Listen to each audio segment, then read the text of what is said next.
Assalamualaikum warahmatullahi wabarakatuh. Waalaikumsalam warahmatullahi wabarakatuh. Bismillahirrahmanirrahim. Alhamdulillah rabbil alamin wa bihi nasta'inu ala umuri dunya waddin. Wassalatu wassalamu ala asyrofil anbiya'i wal mursalin wa ala alihi wa sahbihi ajmain. Qala rabbi sholli sadri wa yassir li amri wa hlul lisani yafqahu qawli. Amma ba'du. Pertama-tama yang saya hormati Kepala Sekolah SDN Tanjung Bu Haji Risma Yanti yang pada kesempatan ini bisa hadir dalam acara diseminasi budaya positif di SDN Tanjung Kecamatan Sule CGP Angkatan 10 SDN Tanjung Kecamatan Sule Kabupaten Bandung atas nama Guru PPK Rati Pratiwi Indra Sasti Lestari SPD. Yang saya hormati para guru, staf SDN Tanjung, di mana pada kesempatan ini kita bisa bersama-sama nanti mendengarkan presentasi diseminasi budaya positif yang akan dibawakan oleh Rati Pratiwi Indrasasti Lestari SPD. Untuk diseminasi budaya positif ini perlu diketahui bahwa nanti setelah CGP Angkatan 10 bisa juga dilaksanakan Angkatan 11-12, di mana mungkin nanti para pesertanya dari para guru di SDN Tanjung juga. Ada hal yang positif di mana adanya CGP di SDN Tanjung membuat suatu kualitas peningkatan kompetensi guru untuk peningkatan kemajuan di SDN Tanjung. Karena pada dasarnya secara penilaian kinerja guru, kemarin kita ada salah satu kelemahan di akreditasi, yaitu kompetensi guru, di mana kita hanya mendapatkan 2 guru yang bersertifikat pendidik, tidak ada calon guru penggerak juga. Makanya dari asesor kita mendapatkan secara evaluasi untuk peningkatan kompetensi guru. Alhamdulillah pada kesempatan ini setelah adanya CGP Angkatan 9 yang kemarin Bu Devi, sekarang ada CGP Angkatan 10 Ibu Rati perwakilan dari SDN Tanjung.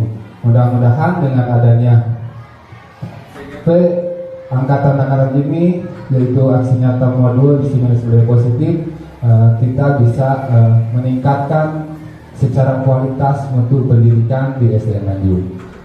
Untuk pembukaan sementara dari saya cukupan sekian. Untuk acara selanjutnya kita akan sama-sama dengarkan arahan atau sambutan dari Kepala Sekolah SDN Tanjung tentang tanggapan adanya diseminasi budaya positif di SDN Tanjung ini. Kepada Ibu Kepala Sekolah, Ibu Haji, dipersilakan.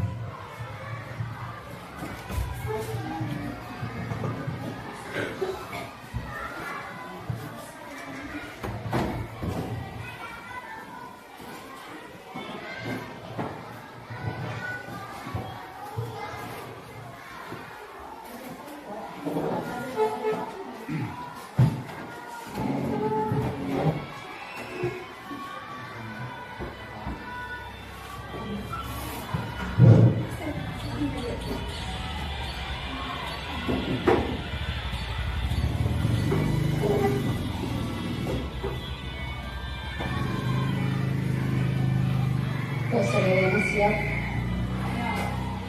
Bismillahirrahmanirrahim. Anu dipikajri, anu dihormati Ibu, Bapak, Guru, serta staf SDN Tanjung. Assalamualaikum warahmatullahi wabarakatuh. Mudah-mudahan hari ini dan seterusnya kita senantiasa ada dalam keadaan sehat walafiat. Itu nomor 1 ya, kita sehat. Jadi segala macam kita semangat gitu. Tentang tentang aksi nyata modul 14 dimensi budaya positif SDN Nanjung Kecamatan Ciwidey oleh CPG Angkatan 10 Ratih Pratiwi Indrasasi. Secara panjang lebar mungkin tadi sebetulnya sudah dijelaskan oleh pengarah acara yang terdahulu ya. Sudah ada poin-poinnya. Jadi untuk ibu sendiri sebagai kepala sekolah di SD Nanjung ini, sebagai pupuh nak paminten di dieu mung saukur ngawilujengkeun Kaneng Rati selamat melaksanakan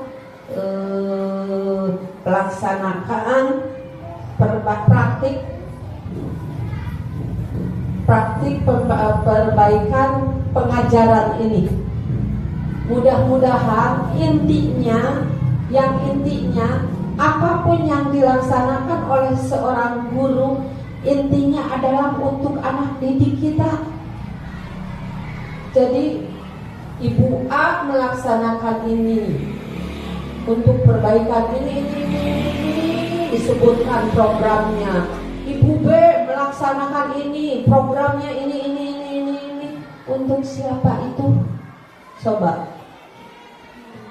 Itu untuk diri kita, bekal sendiri yang intinya.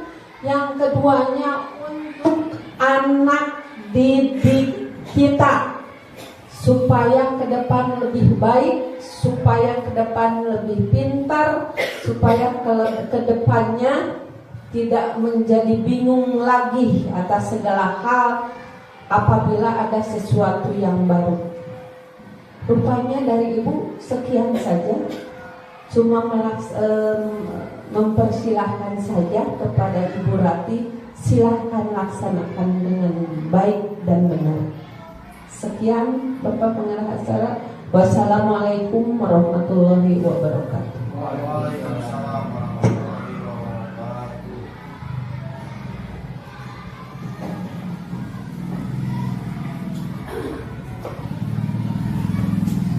Alhamdulillahirrahmanirrahim. Demikian kita sudah sama-sama mendengarkan arahan dari Ibu Kepala Sekolah SDN Nanjung, di mana poin pentingnya yaitu dengan adanya peningkatan kompetensi guru, di antaranya kegiatan CGP ini akan berimbas kepada peningkatan peserta didik untuk mewujudkan visi misi SDN Nanjung yang lebih baik.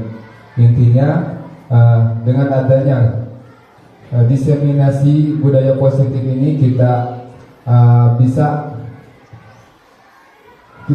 melaksanakan kegiatan-kegiatan secara praktik di luar, baik itu kepada lingkungan ataupun kepada peserta didik. Untuk acara selanjutnya kita serahkan kepada Ibu Rati untuk melaksanakan presentasi, di mana kita semua akan sama-sama ikut interaksi dalam aksi nyata modul diseminasi budaya positif Desa Nanjung Kecamatan Ciwidey CGP Angkatan 10. Kepada Ibu Rati saya persilakan.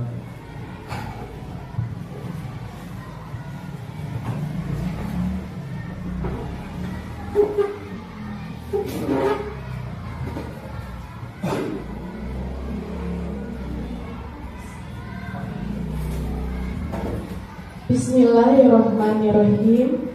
Alhamdulillahirabbil alamin. Wassalatu wassalamu ala asyrofil anbiya'i wal mursalin wa ala alihi wa sahbihi azmain, amma ba'du. Yang terhormat Ibu Kepala Sekolah SDN Nanjung, yang terhormat Bapak Ibu Guru beserta tenaga kependidikan SDN Nanjung, Assalamualaikum warahmatullahi wabarakatuh. Waalaikumsalam warahmatullahi wabarakatuh.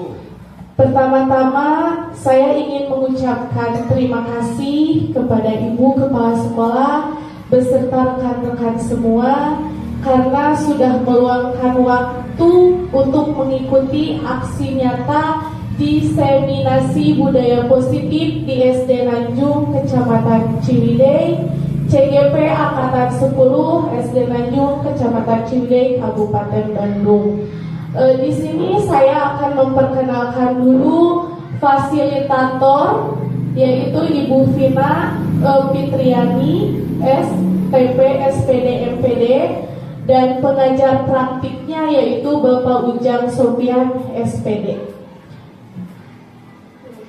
Setelah saya mempelajari modul 1.1, 1.2, 1.3 dan sekarang modul 1.4, saya memahami tentang konsep pendidikan Ki Hajar Dewantara dengan konsep lingkungan dan budaya positif di sekolah, dan bagaimana kita menciptakan lingkungan positif serta mendukung peserta didik menjadi pribadi yang bahagia, mandiri, dan bertanggung jawab sesuai dengan filosofi Ki Hajar Dewantara, yaitu bahwa kita sebagai guru itu diibaratkan sebagai seorang petani. Petani yang memiliki peranan penting untuk menjadikan tanamannya tumbuh subur. Kita harus memastikan dulu bahwa tanah tempat tumbuhnya tanaman itu adalah tanah yang cocok untuk ditanami. Dalam hakikatnya sama dengan kewajiban kita sebagai guru, yaitu kita juga harus menuntun murid atau peserta didik kita sesuai dengan kodrat alam dan kodrat zamannya. Dalam uraian tersebut kita juga dapat menyimpulkan bahwa sekolah diibaratkan sebagai tanah tempat bercocok tanam, sehingga seorang guru perlu mengusahakan agar sekolah menjadi sebuah lingkungan yang menyenangkan, aman, nyaman untuk tumbuh kembangnya peserta didik kita.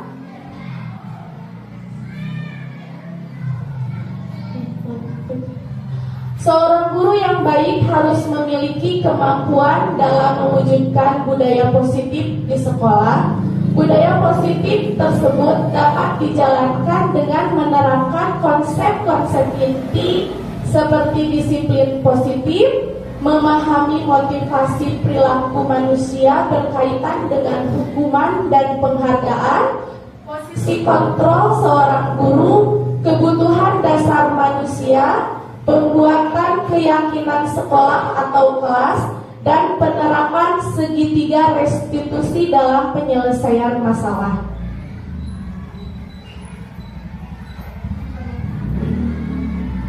Pada modul 1.4 ini terdapat 6 materi tentang penerapan budaya positif, diantaranya yang pertama, disiplin positif dan nilai kebajikan universal. Yang kedua, kebutuhan dasar manusia dan dunia berkualitas. Ketiga, teori motivasi, hukuman, dan penghargaan restitusi. Keempat, restitusi 5 posisi kontrol. Kelima, keyakinan sekolah atau kelas. Keenam, restitusi segitiga restitusi. Perubahan paradigma pembelajaran merupakan pergeseran antara stimulus respon menjadi teori kontrol. Pembelajaran dirancang berdasarkan prinsip pembelajaran yang berpihak kepada murid dan berdiferensiasi, sehingga setiap murid akan belajar sesuai dengan kebutuhan dari tahap perkembangannya untuk menjadi manusia yang bisa meraih keselamatan dan kebahagiaan yang setinggi-tingginya di masa depan nanti. Jadi ternyata Bapak Ibu, kita menganggap bahwa kita itu seorang guru berhak mengontrol siswa kita. Tapi pada kenyataannya itu tidak bisa, karena hanya sebuah ilusi seperti yang dipaparkan oleh Dr. William Glasser dengan kontrol teori, yaitu meluruskan miskonsepsi tentang kontrol, yaitu ilusi guru mengontrol murid. Mungkin di sini ada contohnya, apabila salah satu murid kita melakukan kesalahan, kita panggil dan kita menasehatinya, dan murid itu ada perubahan di sana, murid itu mungkin lebih baik, tetapi itu bukan karena muncul dari dalam dirinya, tetapi itu karena anak tersebut mungkin ada ketakutan, karena kita mengontrol bahwa anak itu harus berubah. Nah, di sana kita juga bisa melihat apakah anak itu betul-betul memiliki motivasi untuk dirinya berubah. Kalau memang anak tersebut tidak memiliki motivasi untuk berubah, mungkin suatu saat nanti anak tersebut akan mengulangi lagi kesalahan yang sama. Itu mungkin kalau di ilusi guru mengontrol. Yang kedua, ilusi bahwa kritik dan membuat orang merasa bersalah dapat menguatkan karakter. Dalam ilusi pembuat merasa bersalah, pada saat kita mengkritik atau menasehati siswa dan siswa merasa bersalah, oh iya mungkin saya salah nih, tapi tetap kembali lagi, apabila di dalam dirinya belum ada motivasi untuk berubah, tetap saja perilaku kesalahan itu mungkin akan tetap diulang di kemudian hari. Yang ketiga, ilusi bahwa semua penguatan positif efektif dan bermanfaat. Dalam ilusi ini, penguatan positif efektif ini lebih ke bujukan atau rayuan. Apakah bujukan rayuan itu efektif juga untuk bisa memunculkan motivasi anak? Saya kira mungkin untuk beberapa waktu bisa, tapi kembali lagi ke motivasi yang ada di dirinya. Yang keempat, ilusi bahwa orang dewasa memiliki hak memaksa. Ilusi orang dewasa memiliki hak untuk memaksa. Kita sebagai guru mungkin lebih dewasa dari anak didik kita, dan kita selalu menganggap kita berhak memaksa seorang peserta didik untuk berubah. Tetapi tetap saja kembali ke motivasi yang ada di dirinya. Apabila anak itu belum ada motivasi dalam dirinya, perubahan itu tidak akan terlaksana. Nah, berkaitan dengan teori kontrol, kita harus merubah paradigma stimulus respon ke pendekatan teori kontrol. Dalam stimulus respon, yang pertama yaitu realita kebutuhan kita sama. Sementara di teori kontrol, realita kebutuhan kita berbeda.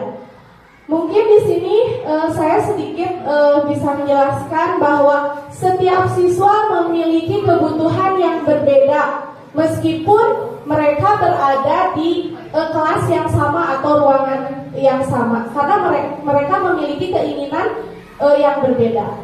Yang kedua, semua orang melihat hal yang sama.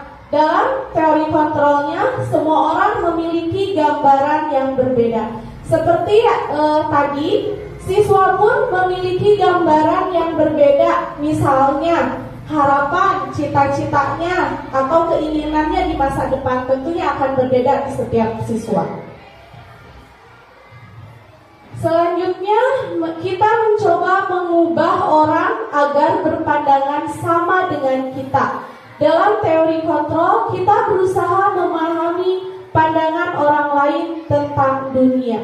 Jadi mungkin kalau di sini kita harus saling memahami satu sama lain.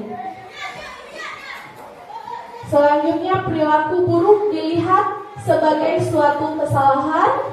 Dalam teori kontrolnya, semua perilaku memiliki tujuan. Nah, dalam hal ini mungkin kita sebagai guru harus mencari tahu dulu. Misalkan ada anak yang berbuat kesalahan, harus mencari tahu dulu apa alasannya, apa yang mendorong dia berbuat yang tidak baik. Jadi jangan langsung diberikan hukuman. Jadi kita harus mengadakan dulu pendekatan dengan siswa tersebut dengan menanyakan dulu kenapa bisa sampai melakukan hal yang kurang baik. Selanjutnya orang lain dalam stimulus respon, orang lain bisa mengontrol saya. Dalam teori kontrolnya hanya Anda yang bisa mengontrol diri Anda. Nah, di sini kembali ke motivasi diri kita bahwa seseorang tidak bisa mengontrol diri kita selain diri kita sendiri. Betul. Betul Mas Ani? Betul ya. Selanjutnya pemaksaan. Yang saya bisa mengontrol orang lain. Di teori kontrolnya hanya Anda yang bisa mengontrol diri Anda, seperti yang tadi sama. Yang terakhir pemaksaan pada saat bujukan gagal. Dalam teori kontrol pemaksaan ada pada saat bujukan gagal. Nah, untuk yang terakhir ini alangkah lebih baiknya mungkin kita harus melakukan kolaborasi, komunikasi yang baik untuk mencari solusi bagaimana misalkan anak tersebut yang melakukan kesalahan. Jadi kita berkomunikasi, berkolaborasi dengan rekan-rekan bagaimana untuk mencarikan solusinya. Lanjut. Oh, boleh. Mau speaking dulu biar tidak ngantuk. Siap. Speaking dulu. Dengan mengurangi rasa hormat, mohon ibu bapak gurunya maju ke depan untuk speaking biar gak ngantuk katanya ya.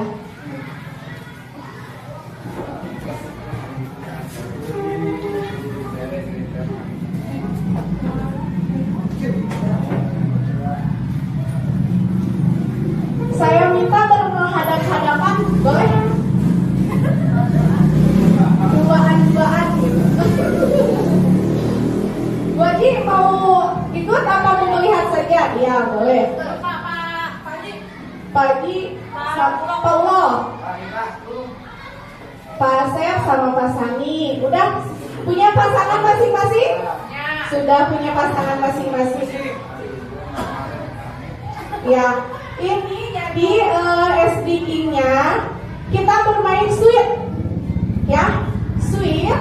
Jadi apabila misalkan teman Anda, misalkan gini, dikasih contoh dulu nih, saya sama Pak Asep.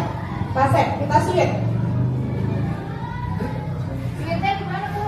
Ini atau jari? Iya jari ya, jari. 1, 2, enggak. Buka jari. Ya bebas buka jari. Nah jadi kalau saya bilang sweet, Pak Asep sama saya kan mengeluarkan jari, ya jarinya mau berapa itu terserah. Buka jari. Nanti dikalikan. Jadi nanti kalau saya misalkan Pak Asep sweet 1, 2, 3. Nah ini kan saya 2, Pak Asep 2. Jadi dikali 2 kali 2, 4. Nanti duluan siapa yang duluan jawab itu yang menang. Ya, jadi tebak hasil. Nanti kalau yang menang nanti nyari teman lagi. Ya, yang salah boleh duduk. Jadi kalau yang menang, jadi nanti nyari lawan lagi gitu ya Bapak Ibu ya. Jadi siap? Saya kasih instruksi 1, 2, 3. Ya, Mas Hanif berarti menang. 2. Siapa? Ini Bara sama Pak Hanif yang menang, Pak Hanif. Ya, Bara boleh duduk. 2. Bu Dinda. Bu Dinda sama Bu Sese siapa yang menang?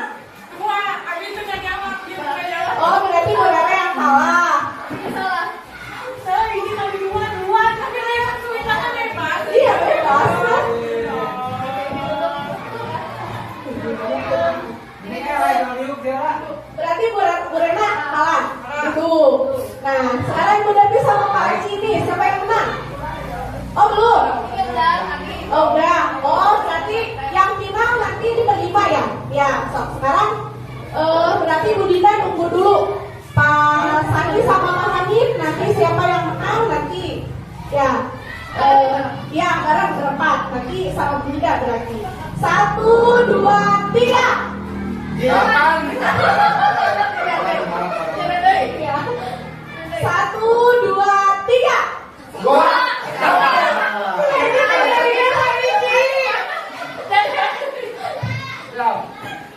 Satu kali lagi. 1, 2, 3. Ya, berarti Pak Hanif. Sekarang dimulai. Bareng terus. Berarti nanti Pak Sani sama Bu Dinda. 1, 2, 3. Berarti Pak Haji yang menang ya? Pak Haji yang menang. Nah, sekarang Pak Sani sama Pak Haji. 1, 2, 3. 40.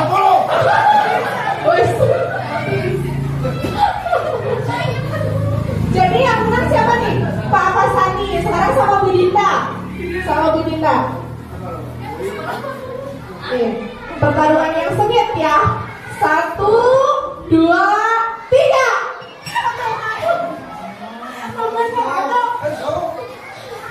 1, 2, 3. Bareng ya, bareng berarti diulang. 1, 2, 3. 3. Berarti Bu Dita yang menangnya. Ya Bu, beri tepuk tangan dulu untuk kita semua. Gimana Ibu, Bapak? Bahagia? Bahagia. Dari permainan tersebut, dari SBG tadi, adakah pembelajaran yang bisa kita ambil? Ada. Coba, siapa yang mau jawab? Apa sih pembelajaran dari SBG tadi? Ya, Bu Devi. Assalamualaikum warahmatullahi wabarakatuh. Pelajarannya banyak sekali ya. Ini beberapa diantaranya yang jelas sekali itu tentang perkalian ya.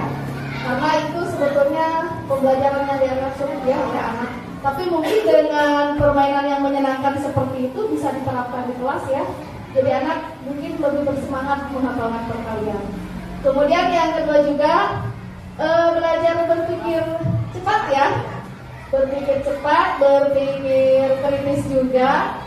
Kemudian intinya mempelajari sesuatu yang dilakukan dengan menyenangkan akan lebih bermakna seperti itu ya. Assalamualaikum warahmatullahi wabarakatuh.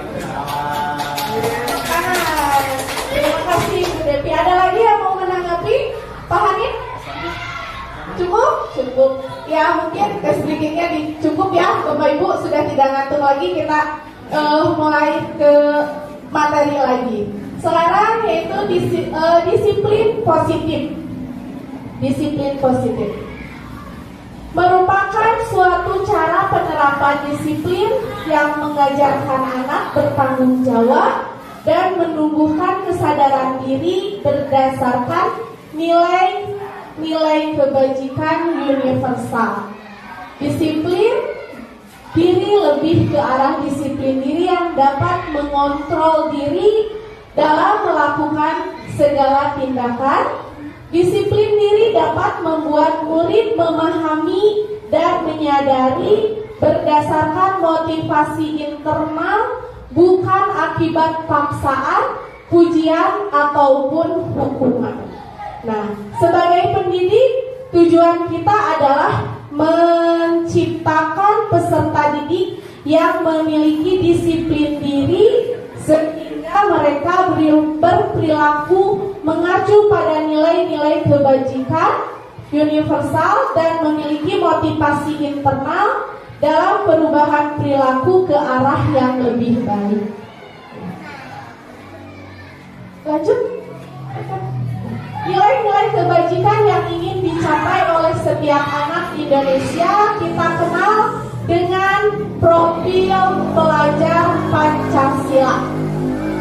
Mungkin ini kita sudah sering mendengar tentang profil pelajar Pancasila, yaitu yang terdiri dari beriman dan bertakwa kepada Tuhan Yang Maha Esa dan berakhlak mulia. Beriman bertakwa kepada Tuhan Yang Maha Esa dan berakhlak mulia. Tentu saja kita sebagai pendidik memiliki harapan yang sangat besar kalau anak didik kita memiliki keimanan dan ketakwaan kepada Tuhan Yang Maha Esa, tentunya berakhlak mulia. Yang kedua yaitu berkebinekaan global. Berkebinekaan global ini berkaitan dengan menjunjung tinggi nilai-nilai kebudayaan, apalagi di Indonesia kebudayaan kita itu sangat kaya. Yang ketiga, bergotong royong. Bergotong royong di sini bukan hanya saja membersihkan lingkungan, membersihkan kelas,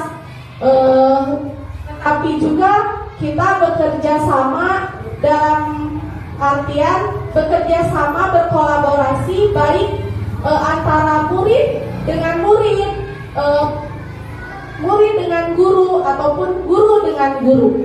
Seperti itu. Yang ketiga yaitu kreatif.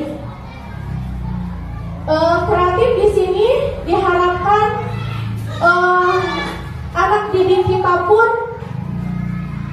memiliki pemikiran yang kreatif. Yang seterusnya yaitu bernalar kritis atau berpikiran kritis. Yang terakhir adalah mandiri. Ya. Selanjutnya yaitu kebutuhan dasar manusia dan dunia berkualitas. Seluruh tindakan manusia memiliki tujuan tertentu. Semua yang kita lakukan adalah usaha yang terbaik kita untuk mendapatkan apa yang kita inginkan.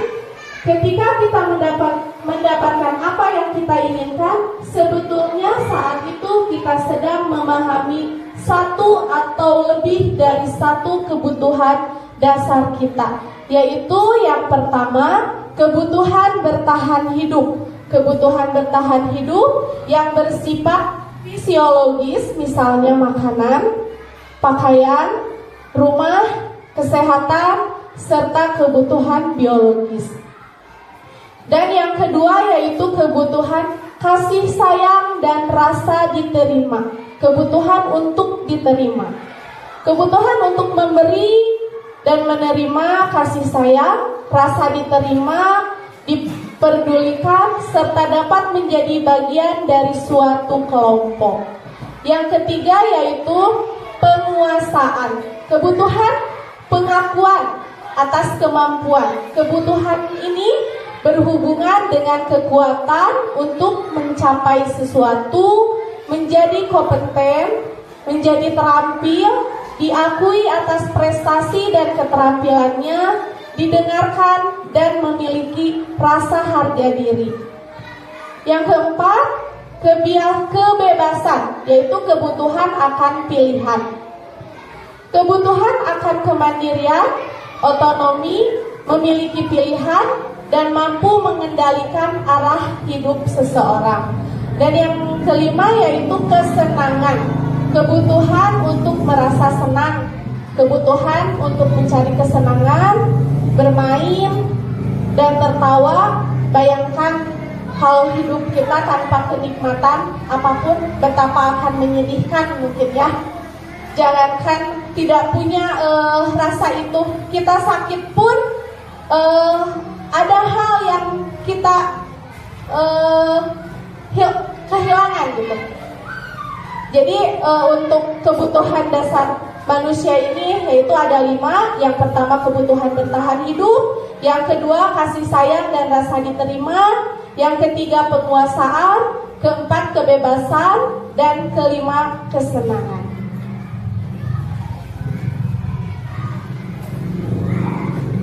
Diana Gosson dalam bukunya Restructuring School Discipline menyatakan ada 3 motivasi perilaku manusia.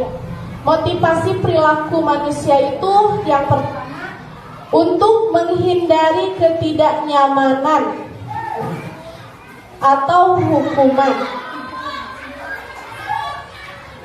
Yang kedua, mendapatkan imbalan atau penghargaan dari orang lain. Yang ketiga, untuk menjadi orang yang mereka inginkan dan menghargai diri sendiri dengan nilai-nilai yang mereka percaya.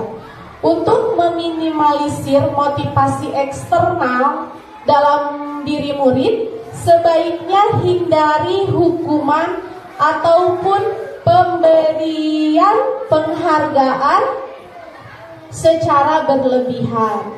Jadi poin 1 dan poin 2 itu merupakan motivasi eksternal, seperti yang tadi saya sampaikan, bahwa motivasi apabila anak tersebut melakukan kesalahan, apabila motivasi, mungkin kita memberikan pengarahan nasihat kepada peserta didik itu adalah motivasi eksternal.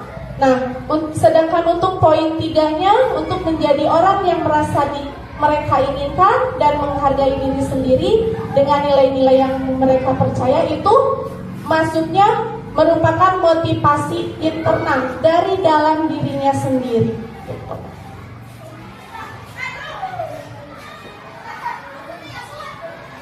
Nah, ini adalah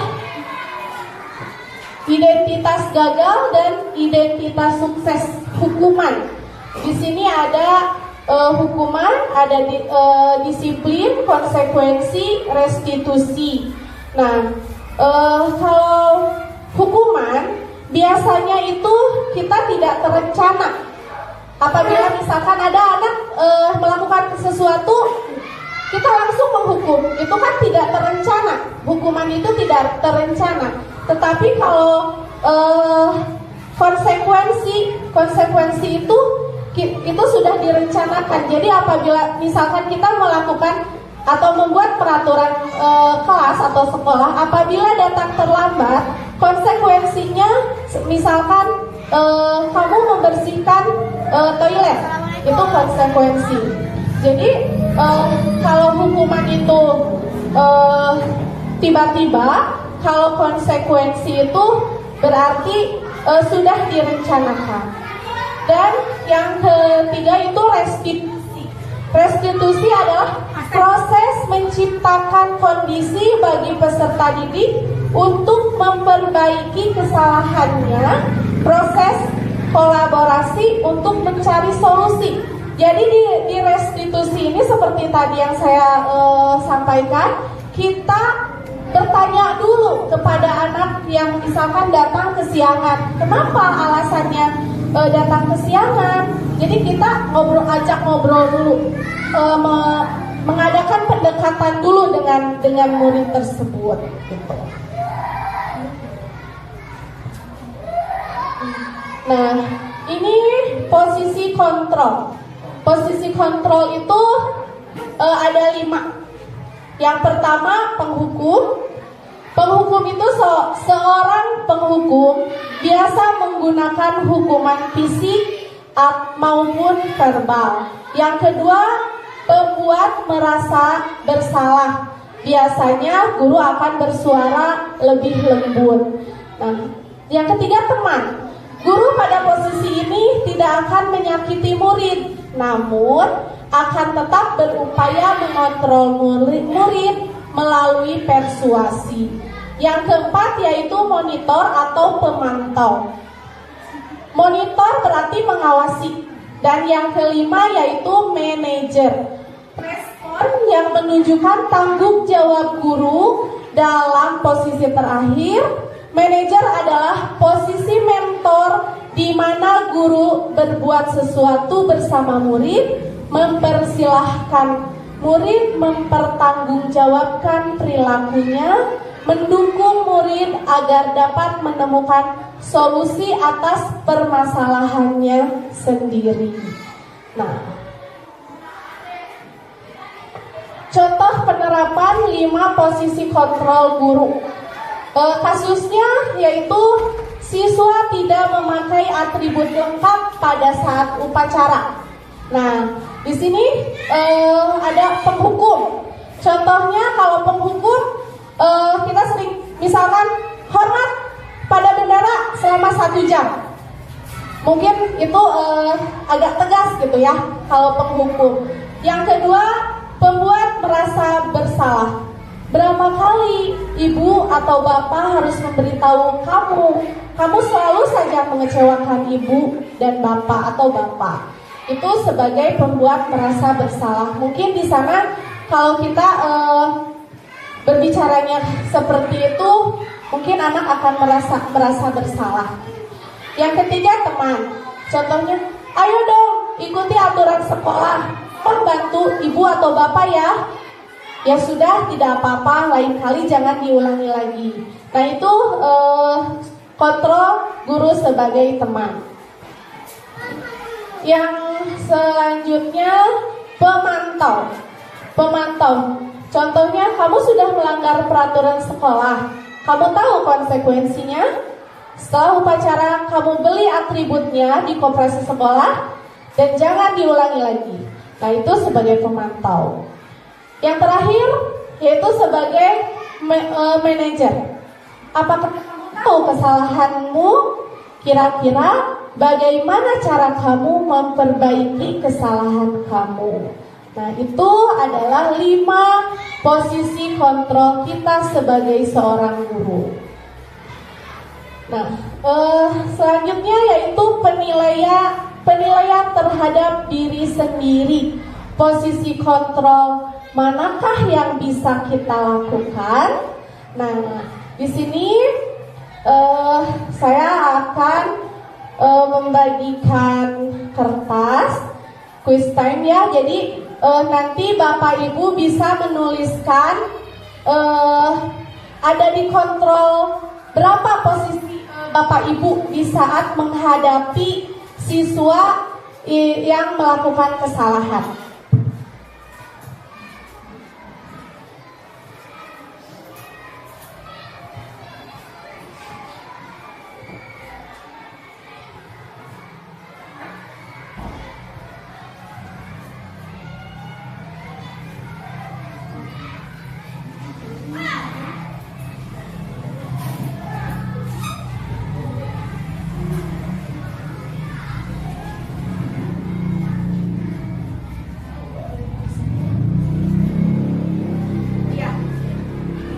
Bapak Ibu boleh menuliskan dalam kertas tersebut seperti tadi, di manakah posisi kontrol Bapak Ibu guru di saat ada siswa atau peserta didiknya melakukan kesalahan. Dan boleh ditempel di depan.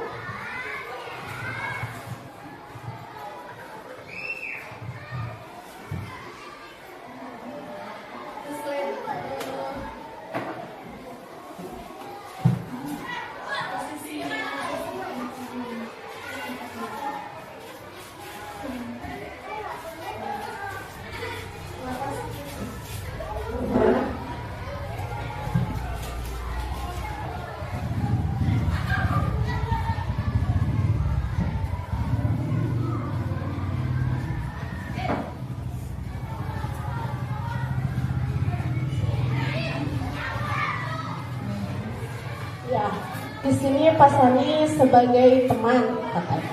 Ya. Bola adalah teman.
Pilihannya di depan, Pak. Pak Asep itu 5 posisi kontrol. Di saat Pak Asep ingin menemukan siswa yang bermasalah, misalkan, apakah Pak Asep berada di posisi penghukum, pembuat rasa bersalah, teman, pemantau, atau manajer? Posisi mana yang Pak Asep sering lakukan?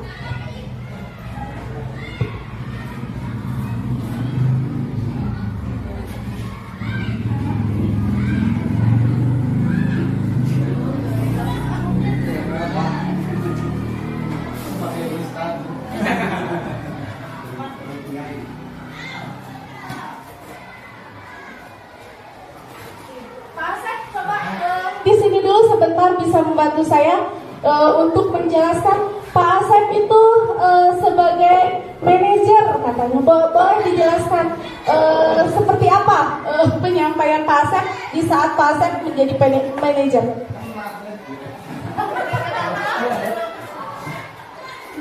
Baik, mungkin sedikit pemaparan, walaupun saya sendiri baru tahu arti daripada manajer itu sendiri adalah kira-kira manajer itu adalah seorang yang memang memanage dalam sebuah permasalahan ataupun misalkan sebuah pekerjaan.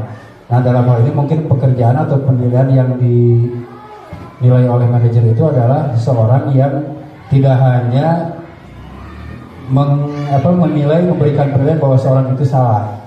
Tapi ketika seorang itu salah, misalkan dalam hal ini muridnya itu salah, si manajer tersebut tidak hanya bisa memvonis, tapi ketika memvonis, di balik itu dia bisa memberikan sebuah solusi sehingga apa yang menjadi permasalahan terhadap orang tersebut bisa terselesaikan. Gitu. Jadi intinya tidak hanya memvonis, tapi memberikan solusi. Itu mungkin. Terima kasih Pak Asep. Di sini saya pun akan membacakan, yaitu yang pertama posisi kontrol teman, monitor dan manajer teman, sebagai teman, pemantau dan manajer, pembuat merasa bersalah. Semua pernah, tetapi saat ini lebih sering sebagai manajer. Nah, terus manajer, pemantau, monitor atau pemantau, penghukum, teman, monitor atau pemantau. Nah, di sini ada yang menarik. Semuanya pernah, tetapi saat ini lebih sering sebagai manajer. Nah, ini mungkin jawabannya dari siapa?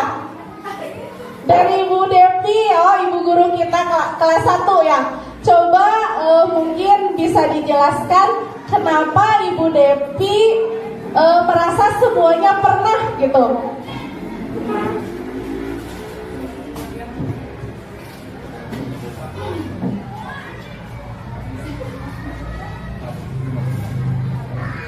Ya, langsung saja ya. Saya menuliskan semuanya pernah, tetapi saat ini lebih sering sebagai manajer. Jujur saja ya, dari semenjak saya mengajar, mungkin karena belum adanya ilmu ya, mungkin dulu seringnya ke penghukum ya. Biasanya kalau salah langsung bersihkan tuh ya, berdiri di kelas, seperti kalau zaman dulu tuh sambil mengangkat kaki gitu ya, setelah itu kan penghukum ya. Kemudian pemantau juga pernah. Terus tadi apa? Sebagai teman pernah, kemudian sebagai pembuat rasa bersalah pernah. Tapi alhamdulillah, mungkin dengan bertambahnya ilmu pengetahuan dari mulai pelatihan ataupun berbagai praktik baik seperti ini, alhamdulillah sekarang lebih ke manajer mungkin ya. Kalau sesuai pertanyaan yang dituliskan di sini, apakah kamu tahu kesalahanmu? Nah, seperti itu. Terus kira-kira bagaimana cara kamu memperbaiki kesalahanmu? Seperti Pak Asep tadi, mencari solusinya. Tidak hanya menghukum berdiri di depan bendera 1 jam, coba apa solusinya? Kan nggak ada ya. Tapi sekarang alhamdulillah sering ditegaskan kepada anak untuk mencari solusi dari permasalahan ataupun kesalahan yang telah mereka buat. Jadi mungkin itu manajer ya. Ya, alhamdulillah. Terima kasih Bu. Terima kasih Bu Devi. Jadi Bu Depi itu udah sepaket katanya ya, sudah menjadi penghukum juga pernah, terus sebagai pemantau juga pernah, pembuat merasa bersalah juga pernah, sebagai teman apalagi mungkin ya, karena beliau itu guru kelas 1, nggak bisa kalau misalkan ada anak didiknya yang salah langsung marah gitu. Nah ya lanjut Pak Intan. Nah, dalam posisi kontrol, apakah aku, ini ada lagi pertanyaan, saya kecewa sekali dengan kamu. Nah, menurut Bapak Ibu, dalam posisi kontrol yang kelima tadi, ini yang nomor 1 termasuk dalam posisi apa? Saya kecewa sekali dengan kamu. Apa Pak Hadim? Pembuat merasa bersalah ya. Kata Pak Hanif itu nomor 1, pembuat rasa bersalah. Yang kedua, kamu tidak pernah benar melakukannya. Sekarang kamu berdiri di depan kelas.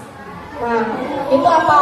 Penghukum. Kata Bu Rena, Bu Vera, Bu Dinda itu masuk penghukum ya. Yang ketiga, apa rencanamu untuk menyelesaikan masalah ini? Apa? Manajer. Nah, itu manajer katanya. Nanti kita lihat ya jawaban yang betulnya. Yang 4 itu, ayolah lakukan demi Bapak Ibu ya. Itu sebagai apa? Teman ya. Yang kelima, kamu tidak akan mendapatkan nilai jika tidak mengerjakan tugas. Itu sebagai apa? Pemantau. Nah, kita lihat jawaban yang betulnya di slide selanjutnya.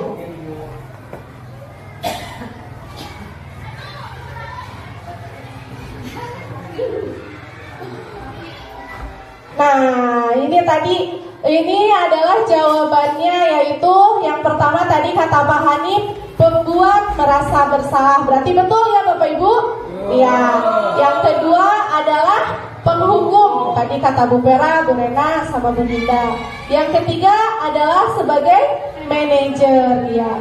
Dan yang keempat sebagai teman. Dan yang terakhir yaitu sebagai pemantau ya. Berarti dari sini dari jawaban-jawaban Bapak Ibu tadi, berarti Bapak Ibu semua sudah memahami posisi kontrol guru ya.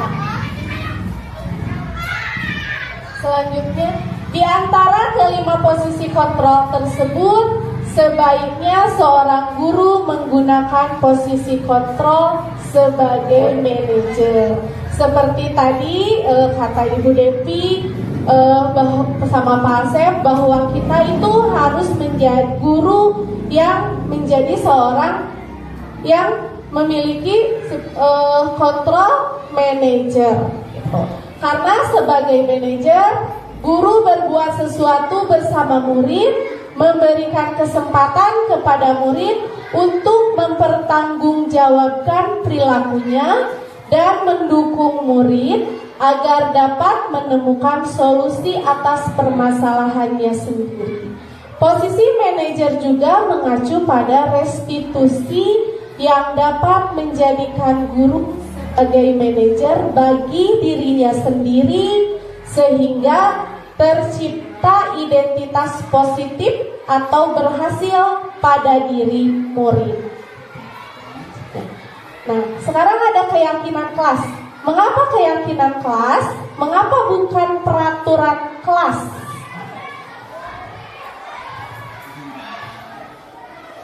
Pembentukan keyakinan kelas itu bersifat abstrak, dibuat dalam pernyataan positif sesuai dengan kondisi kelas, sekolah sehingga mudah diterapkan. Semua warga kelas atau sekolah dilibatkan saat membuat keyakinan sekolah atau keyakinan kelas. Jadi kalau keyakinan kelas itu dibuat sesuai dengan keinginan peserta didik, apa yang mereka pikirkan. Oh, berarti di kelas itu tidak boleh seperti ini. Jadi bukan kita sebagai guru yang membuat peraturan. Jadi itu keyakinan kelas. Nah, pembentukan keyakinan kelas. Segitiga restitusi, yaitu suatu proses dialog yang dijalankan oleh guru agar dapat menghasilkan murid yang mandiri dan bertanggung jawab.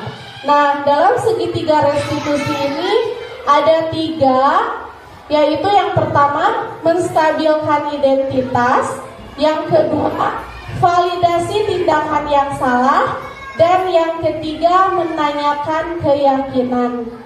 Tujuan dari dasar segitiga restitusi 1 menurut Diane Gosen yaitu mengubah identitas anak yang bersalah dari orang gagal menjadi orang sukses.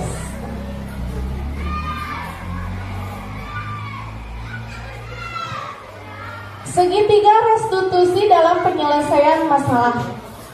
Guru yang berperan sebagai manajer menggunakan segitiga restitusi dalam penyelesaian masalahnya melalui 3 tahapan. Yang pertama yaitu tadi menstabilkan identitas, yaitu bagian dasar dari segitiga bertujuan untuk mengubah identitas anak dari orang yang gagal karena melakukan kesalahan menjadi orang yang sukses. Membuat kesalahan merupakan bagian dari proses pembelajaran. Contohnya berbuat salah itu wajar. Tidak ada manusia yang sempurna. Bapak Ibu tidak ingin mencari siapa yang salah, tapi Bapak Ibu ingin mencari solusi dari permasalahan ini. Kamu berhak merasa begitu. Nah, itu termasuk dalam menstabilkan identitas. Dan yang kedua itu validasi tindakan yang salah. Setiap tindakan yang kita lakukan dengan ada tujuannya, yaitu memenuhi kebutuhan dasar. Kalau kita memahami kebutuhan dasar, apa yang mendasari sebuah tindakan, kita akan bisa menemukan cara-cara paling efektif untuk memenuhi kebutuhan tersebut. Di sini ada, kamu pasti punya alasan mengapa melakukan hal itu. Yang kedua, padahal kamu bisa melakukan yang lebih buruk dari itu ya. Yang ketiga, kamu melakukannya karena mempertahankan sesuatu yang penting bagimu ya. Dan yang ketiga yaitu menanyakan keyakinan. Teori kontrol menyatakan bahwa kita pada dasarnya termotivasi secara internal, intrinsik, sehingga dapat berpindah menjadi orang yang dia inginkan. Yang pertama yaitu apa keyakinan kelas kita? Keyakinan kelas mana yang kamu langgar? Nilai-nilai apa yang telah kita sepakati bersama? Seperti apa gambaran sebuah kelas yang ideal menurut kamu? Kamu ingin menjadi orang yang seperti apa? Nah, itu segitiga restitusi dalam menyelesaikan masalah. Ini ada contoh kasus yang saya selesaikan kemarin, yaitu permasalahannya Alia, salah satu murid saya, yaitu dia selalu datang kesiangan. Saya bertanya ke Alia seperti yang tadi dalam segitiga restitusi tadi, ini bisa diputar.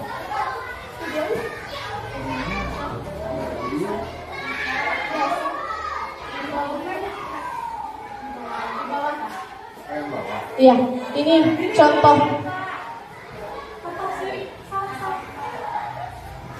Nah, di bawahnya apa itu? Ya, ini mungkin contoh saya melakukan segitiga restitusi. Bisa Bapak Ibu lihat.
Iya, iya, ibu tidak tertarik ya untuk mencari kesalahan kamu.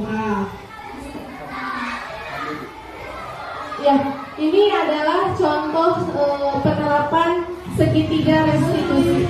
Bapak Ibu, tahu nggak kenapa Alia ibu paling kesel? Ini adalah menstabilkan identitas.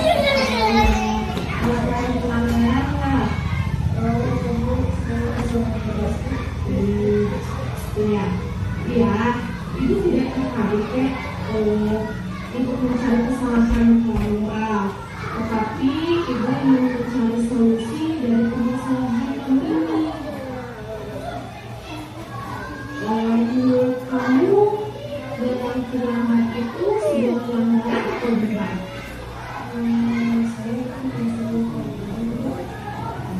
Terus apa yang menyebabkan Alia selalu telat atau selalu datang ke sekolah?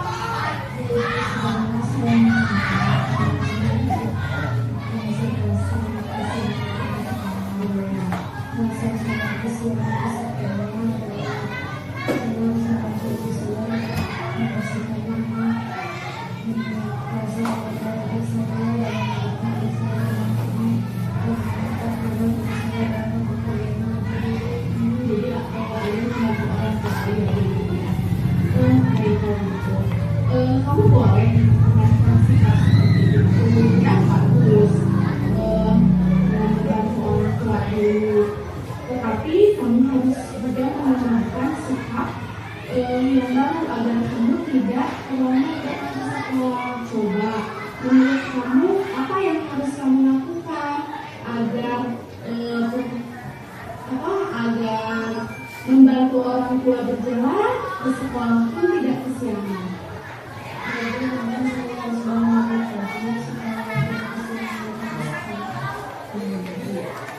Bagus seperti itu. Apakah kamu bisa melakukannya?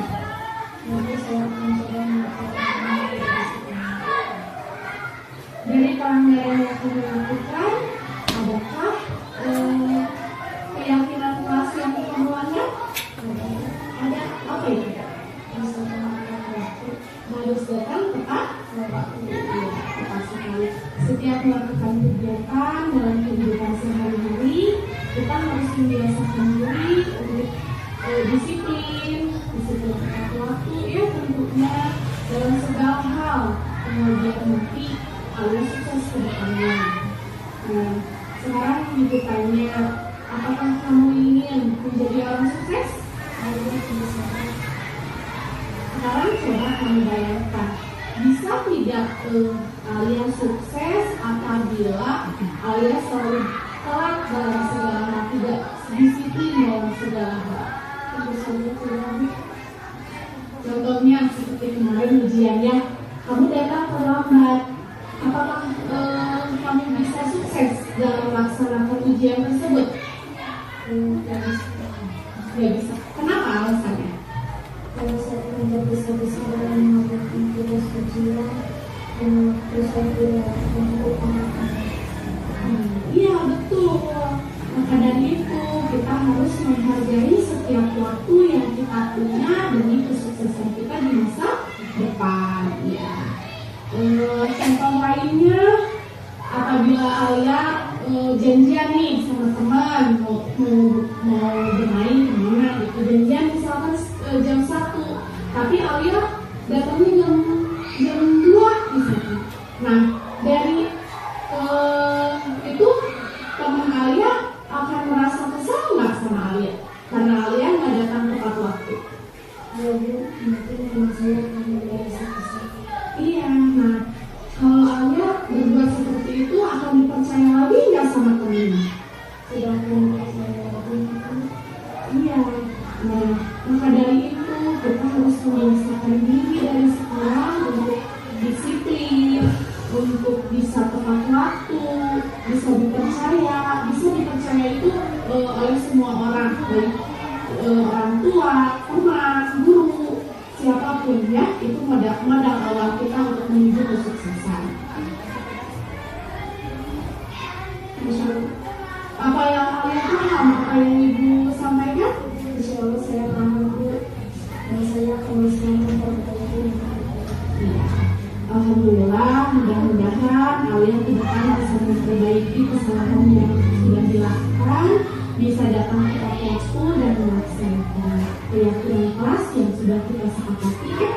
terima kasih atas waktunya.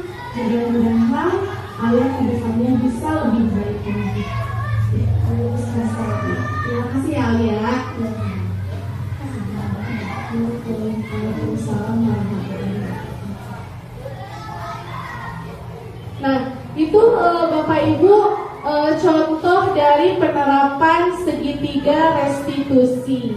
Dan yang selanjutnya yaitu ini umpan balik mungkin ya, setelah saya melakukan segitiga restitusi ini ada sepatah dua patah kata dari murid saya yaitu Alia. Assalamualaikum warahmatullahi wabarakatuh. Halo, perkenalkan nama saya Alia Rahmi, kelas 6 SD Negeri Sumatera Utara. Saya senang sekali tadi bisa berdiskusi dengan Ibu, sehingga saya bisa mengetahui kesalahan saya dari setelah berdiskusi dengan Ibu, jadi saya mendapatkan solusi dari masalah saya. Terima kasih Ibu atas nasihatnya. Assalamualaikum warahmatullahi wabarakatuh.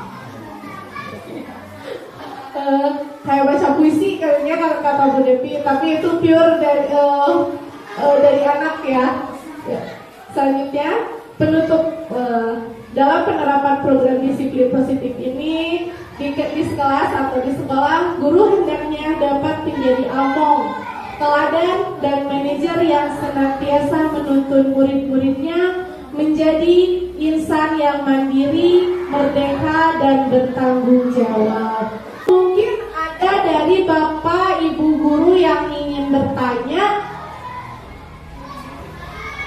mengenai penjelasan tadi yang saya sampaikan.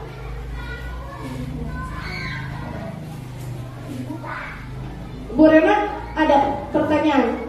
Ya, boleh.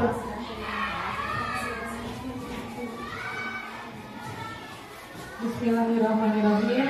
Izin bertanya.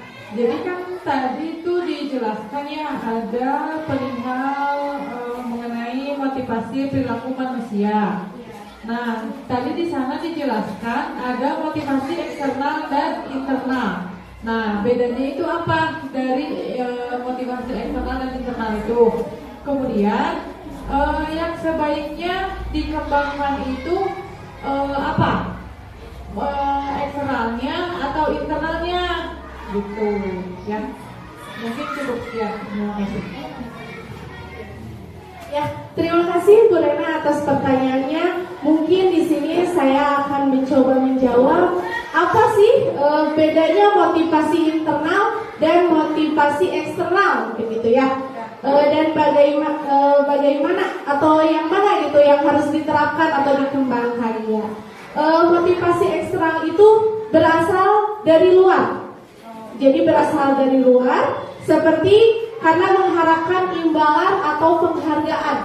Nah, itu. Sehingga motivasi seperti ini berdampak sementara dan berjangka pendek. Sementara untuk motivasi internal berasal dari diri kita sendiri. Dari diri kita sendiri seperti timbulnya misalkan kita nih datang ke sekolah. Karena kalau motivasi eksternal karena malu nih sama kepala sekolah misalkan kita harus datang tiap hari, itu kan motivasi dari luar ya, eksternal. Kalau internal itu kita sudah sadar dari diri kita sendiri bahwa datang ke sekolah itu misalkan jam 7 gitu. Nah itu mungkin ya bedanya motivasi eksternal dan motivasi internal. Dan yang kedua yaitu yang mana yang harus dikembangkan. Yang harus dikembangkan mungkin bukan mungkin ya, tapi itu motivasi yang bersifat internal. Ya, dari penjelasan tadi mungkin sudah tergambar ya. Jadi posisi internal yang harus kita kembangkan di sekolah kepada anak didik kita. Ya, itu mungkin cukup apa belum puas? Cukup ya, terima kasih Bu Rena. Ada lagi yang mau bertanya? Sedikit saja. Bismillahirrahmanirrahim. Assalamualaikum warahmatullahi wabarakatuh. Tadi dalam teori meluruskan dari Dr. William, sangat-sangat bingung. Setujunya emang dari dahulu kalau anak yang rada-rada melenceng kita pastinya menghukum, pastinya ngadeng-ngadengkeun, pastinya nak sini. Ternyata di dalam situ sekarang tidak boleh. Saya jadi bingung, aduh kudu kumaha. Sedangkan dalam keseharian juga masih melihat guru-guru melaksanakan itu. Akhirnya tetapi setelah dijelaskan oleh Ibu Rati, ternyata dan ini harus begini. Oh, ternyata ada yang tadi yang namanya posisi pengontrol sebagai manajer. Mungkin itu di situ gitunya. Kita sebagai teman. Oh, berarti sudah mengerti sendiri. Semoga semuanya mengerti akan itu dari sana, dari pembelajaran dari yang Ibu Rati sampaikan. Wassalamualaikum warahmatullahi wabarakatuh. Ya, betul sekali Bu Haji. Terima kasih. Ya, mudah-mudahan sekolah kita nanti setelah mengetahui 5 posisi kontrol tersebut, kita sebagai guru ya, mudah-mudahan kedepannya kita akan lebih baik lagi menghadapi siswa-siswi kita. Mudah-mudahan juga sekolah kita menjadi sekolah yang unggul mungkin ya, dalam akhlaknya, dalam kreativitasnya, dalam kemandiriannya juga. Ya, mungkin dari yang lain ada lagi pertanyaan? Oh ya, Pak Hanif.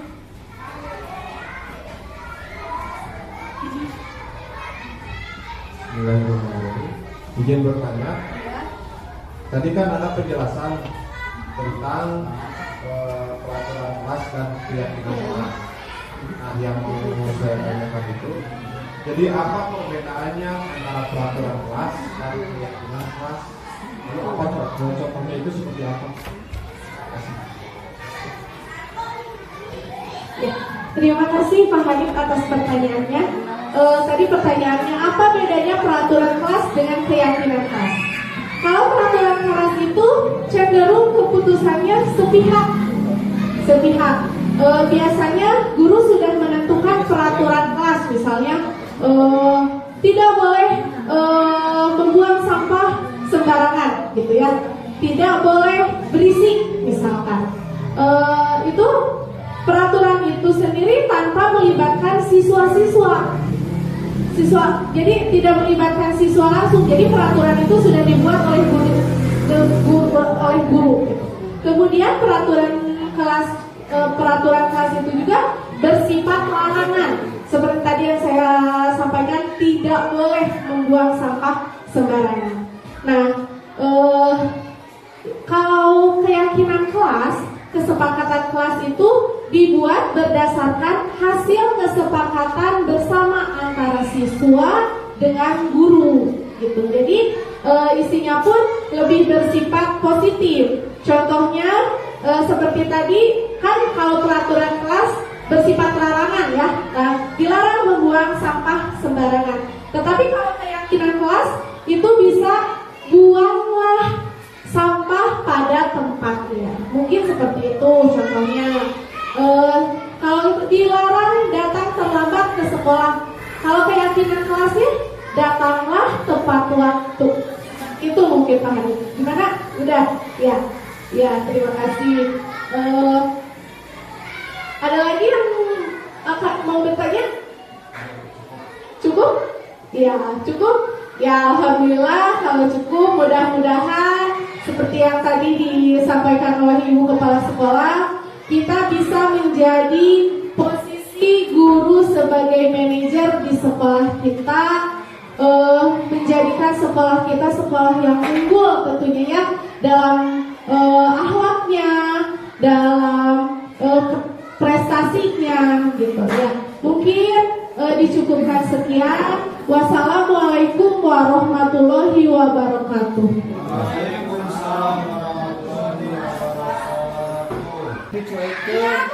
Alhamdulillah presentasi diseminasi modul 1/4 sudah disampaikan dan alhamdulillah ada interaksi dari semua guru, kita juga bisa mengerti dan intinya ada manfaat untuk sekolah di SDN Nganjuk. Apapun itu, misalkan sekarang salah satu guru kita berarti di PDP manfaatnya buat kita semua juga, baik itu ilmunya ataupun manfaat untuk diri sendirinya. Awal sampai akhir kita sudah laksanakan acaranya. Mungkin sekarang ada acara penutup yaitu doa yang kalau guru PAI SDN Nganjuk yaitu Pak Setiadi Bok SPDI kami persilakan.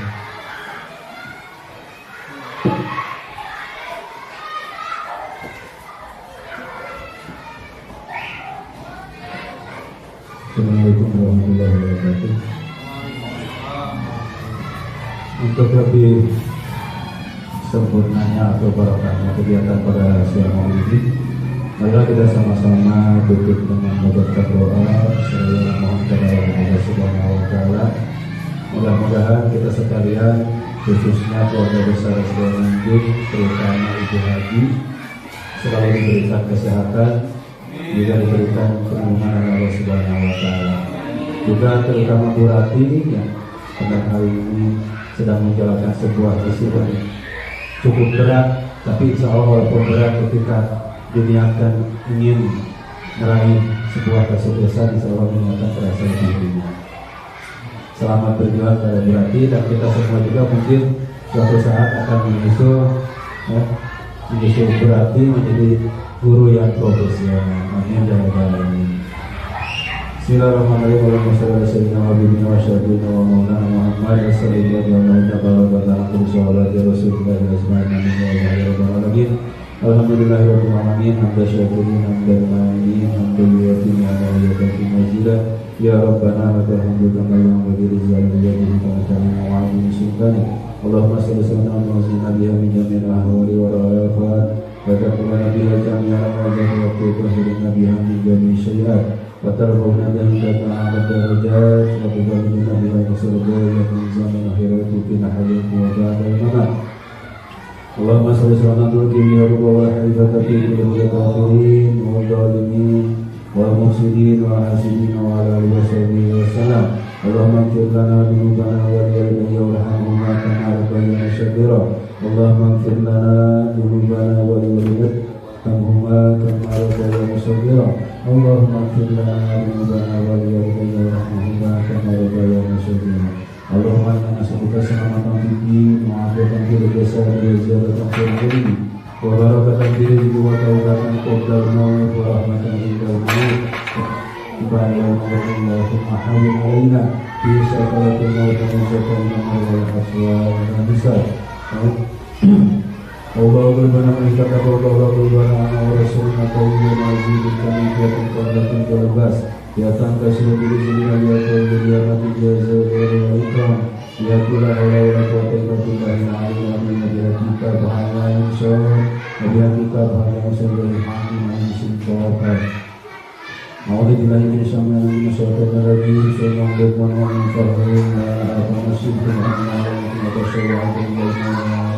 وزمان بين أيديهم شر ومن شر بارسهم قولا يا معشر الجن والإنس استطعتم أن تنظروا في أقطار السماوات والأرض فانظروا لا تروه الحق وهم في الحق أنزل أمره في الزلة من رحمة سنت عليك يا سيدك يا سيدي أجل أنت وأنت بجميع الحياة رب العالمين. ربنا هب لنا من ازواجنا وذريتنا قرة اعين واجعلنا للمتقين اماما. ربنا ظلمنا انفسنا وان تغفر لنا وترحمنا لنكونن من الخاسرين. ربنا اتنا في الدنيا حسنة وفي الاخرة حسنة وقنا عذاب النار. وصلى الله على سيدنا محمد وعلى اله وصحبه وسلم. سبحان ربك رب العزة عما يصفون وسلام على المرسلين والحمد لله رب العالمين. وسألك الإجابة والبركة والفاتحة.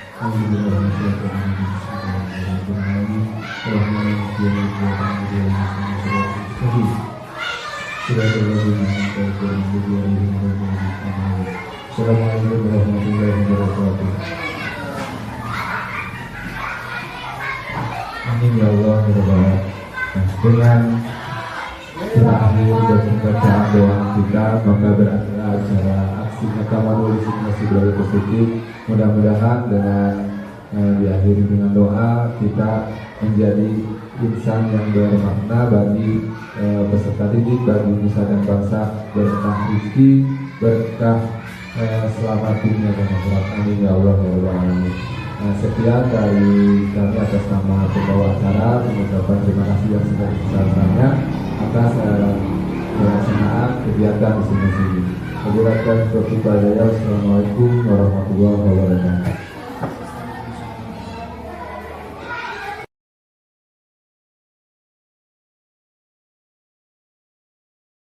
Assalamualaikum warahmatullahi wabarakatuh.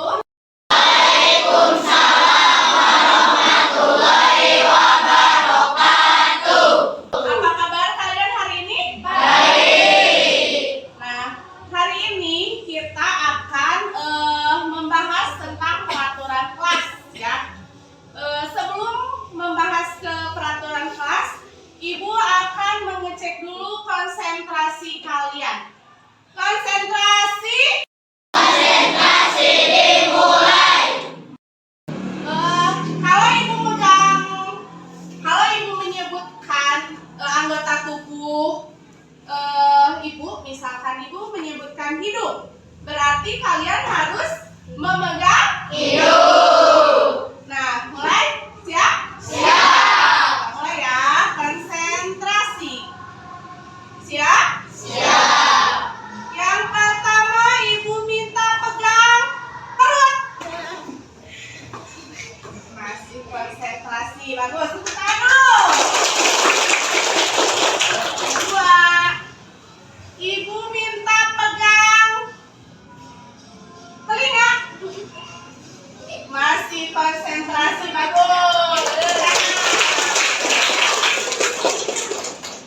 Cukup? Keyakinan kelas itu perubahan dari peraturan kelas. Kalau peraturan kelas itu diawali dengan kata larangan, tidak boleh. Seperti contohnya, tidak boleh membuang sampah sembarangan. Itu peraturan kelas. Itu termasuk peraturan kelas. Kalau keyakinan kelas, yang tadi contoh jangan membuang sampah sembarangan, diganti dengan kalimat positif. Menjadi apa? Ada yang tahu? Apa, Reza? Iya betul, buanglah sampah pada tempatnya. Mengerti semua? Mengerti. Yang membuat dulu peraturan kelas. Peraturan kelas bebas.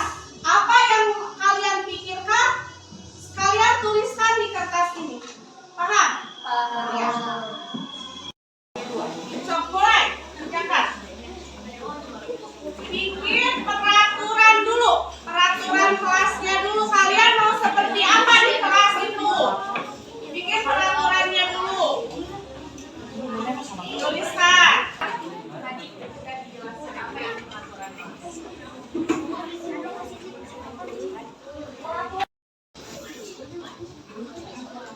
Gak usah lihat-lihat ke yang lain, tulis aja. Jangan apa gitu. Peraturan kelas berarti ada kata larangan, jangan.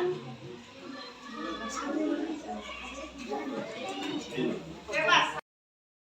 Nah, sekarang ibu minta kalian tempel di papan tulis sebelah sini. Satu bangku, jadi berurutan ya. Jangan berdua satu orang, silakan. Mulai dari sana. Tempel di sebelah sini. Satu-satu kan berdua. Ya, terus.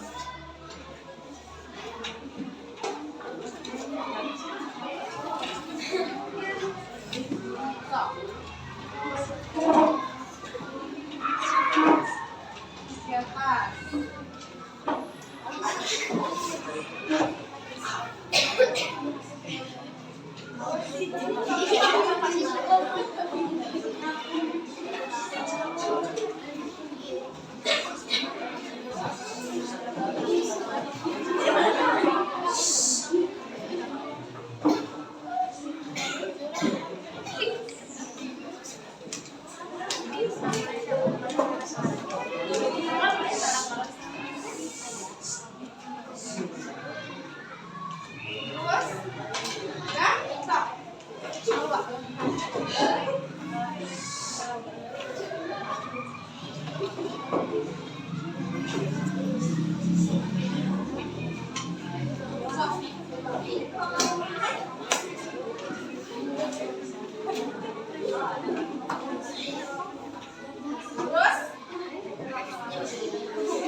Sudah semua? Di sini kalian banyak menuliskan jangan bertengkar di dalam kelas. Jangan mencoret-coret tembok. Jangan melukis di bangku. Tidak boleh membuang sampah sembarangan, tidak boleh berisik, tidak boleh mengobrol, tidak boleh berbicara di saat guru menerangkan. Nah, dari sekian banyaknya peraturan kelas yang kalian tuliskan, kita bisa mengambil keyakinan kelas. Yang terbanyak di sini tidak boleh membuang sampah sembarangan. Keyakinan kelasnya itu berarti seperti apa? Yang pertama, buanglah sampah pada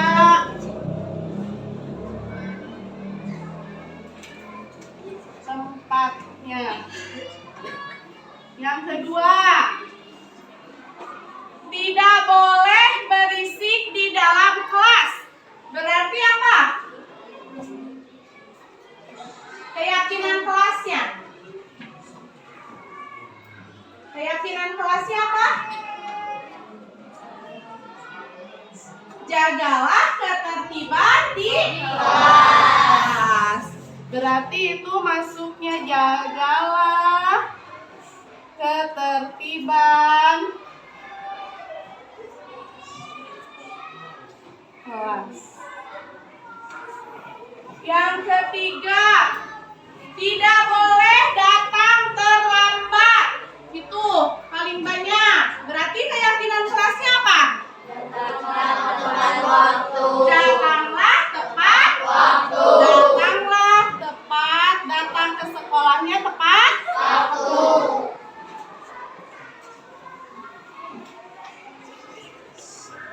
waktu. Yang keempat,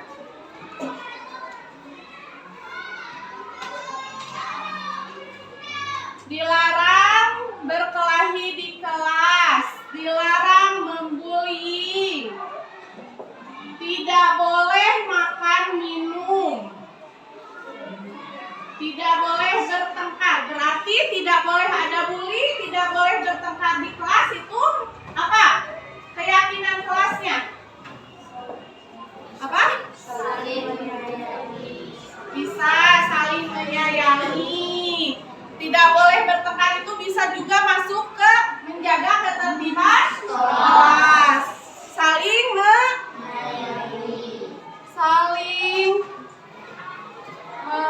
menyayangi. Yang kelimanya,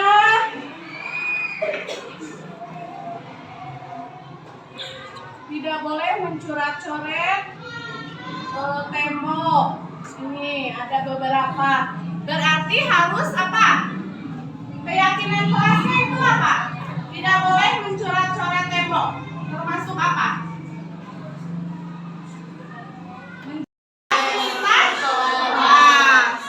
Menjaga fasilitas kelas. Nah, ini sudah ada 5 keyakinan kelas. 5 keyakinan kelas ini harus kalian jalani. Jadi kita harus saling mengingatkan apabila ada teman kalian yang membuang sampah sembarangan.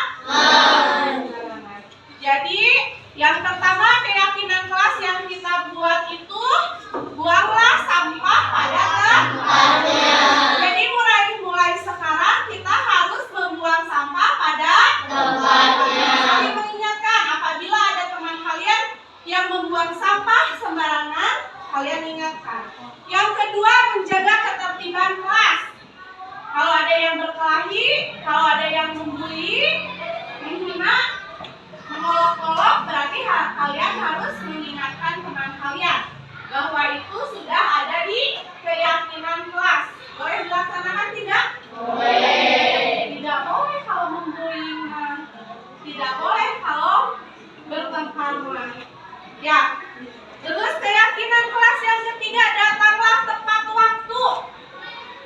Berarti ke sekolah harus datangnya tepat waktu. Dan kalau dari tadi peraturan kelas tidak boleh datang terlambat. Keyakinan kelasnya, datanglah ke sekolah tepat waktu. Yang keempat, saling menyayangi. Saling menyayangi itu berarti kalian harus saling mengingatkan dalam hal kebaikan. Tongsil hina, ngabulin, itu kan termasuk saling menyayangi, saling menghargai juga sesama teman. Dan yang kelima, menjaga fasilitas kelas. Menjaga fasilitas kelas, tadi contohnya apa? Ya, kalau peraturan kelasnya jangan mencoret-coret tembok. Keyakinan kelasnya kita harus menjaga fasilitas sekolah atau kelas. Mengerti? Ya. Mungkin pertemuan hari ini tentang keyakinan kelas dicukupkan sekian. Wassalamualaikum warahmatullahi wabarakatuh. Waalaikumsalam warahmatullahi wabarakatuh. Apa kabar Alia hari ini? Baik, Bu. Baik. Tahu nggak kenapa Alia ibu panggil ke sini? Gak tahu, Bu, kenapa ya? Coba ingat-ingat, apa Alia melakukan pelanggaran nggak? Oh iya, Bu, saya kesiangan terus, Bu. Itu ya. Iya, ibu tidak tertarik ya untuk mencari kesalahan kamu, Al. Tetapi ibu ingin mencari solusi dari permasalahan kamu ini. Menurut kamu datang terlambat itu sebuah pelanggaran atau bukan? Menurut saya itu memang sebuah pelanggaran, Bu. Iya. Terus apa yang menyebabkan Alia selalu telat atau kesiangan datang ke sekolah? Ya, Ibu, sebelumnya saya minta maaf karena suka sering kesiangan datang ke sekolah. Ya. Alasan saya kesiangan ke sekolah adalah saya harus membantu ibu saya untuk membersihkan rumah, menyiapkan sarapan buat adik saya, dan mengantarkan adik saya ke rumah nenek karena terkadang ibu saya berangkat bekerjanya lebih dulu. Jadi Alia membantu orang tua Alia dulu ya. Baik kalau gitu. Kamu boleh mempertahankan sikap seperti itu ya, bagus. Dengan membantu orang tua dulu. Tetapi kamu harus juga menambahkan sikap yang baru agar kamu tidak terlambat datang ke sekolah. Coba, menurut kamu apa yang harus kamu lakukan agar agar Membantu orang tua berjalan ke sekolah pun tidak kesiangan. Ya Bu, mungkin saya harus bangun lebih pagi supaya tidak kesiangan datang ke sekolah. Ya. Nah, bagus seperti itu. Apakah kamu bisa melakukannya? Ya Bu, saya akan coba melakukannya mulai dari sekarang. Dari pelanggaran yang kamu lakukan, adakah keyakinan kelas yang kamu langgar? Ada Bu. Ada. Apa itu? Harus datang tepat waktu. Harus datang tepat waktu. Iya, tepat sekali. Setiap melakukan kegiatan dalam kehidupan sehari-hari, kita harus membiasakan diri untuk disiplin tepat waktu ya tentunya dalam segala hal biar nanti Alia sukses ke depannya. Nah, sekarang Ibu tanya, apakah kamu ingin menjadi orang sukses? Ya Bu, tentu saja. Iya. Sekarang coba kamu bayangkan, bisa tidak Alia sukses apabila Alia selalu telat dalam segala hal, tidak disiplin dalam segala hal? Tentu saja tidak Bu. Contohnya seperti kemarin ujian ya, kamu datang terlambat. Apakah kamu bisa sukses dalam melaksanakan ujian tersebut? Gak bisa kayaknya. Gak bisa. Kenapa alasannya? Karena saya akan tergesa-gesa dalam mengerjakan tugas ujian, karena waktu saya tidak akan cukup untuk melaksanakannya. Nah, iya betul. Maka dari itu kita harus menghargai setiap waktu yang kita punya demi kesuksesan kita di masa depan. Ya. Contoh lainnya, apabila Alia janjian nih sama teman mau bermain kemana gitu, janjian misalkan jam 1, tapi Alia datangnya jam 2 misalkan.